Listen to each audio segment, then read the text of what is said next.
هلا وبنات، شلونكم؟ ان شاء الله زينين. اليوم بدي اسوي الكبة اللبنية. ان شاء الله تعجبكم هاي الطريقة. بس اللبن، لا بيض لا نشا لا طحين.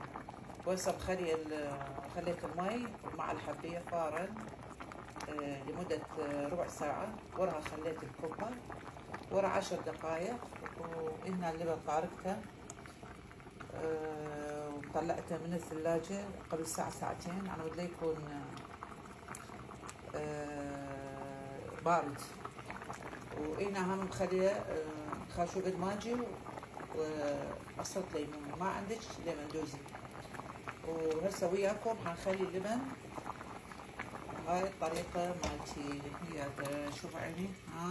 خليني اللبن مالتك وتخطيه خطة. هو هسه يلزم جماعة ما يحبون البيض وما يحبون النشا ولا الطحين. هي هاي الطريقة،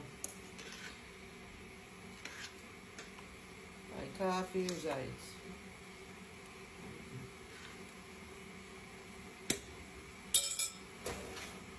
هاي الطريقة مالتي.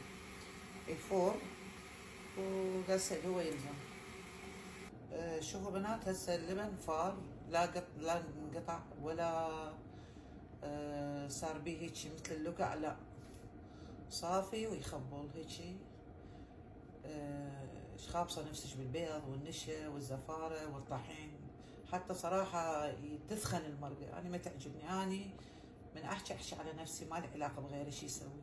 أنا هاي الطريقة عجبتني، وصراحة يعود الفضل للصديقة إلي، الله يحفظها، هي علمتني هاي الطريقة. وشكرا. هي هاي الطريقة الكبة اللبنية. واللي يحب النعناع أنا أخلي نعناع طبعا، هذا شيء اختياري كيف كل واحد.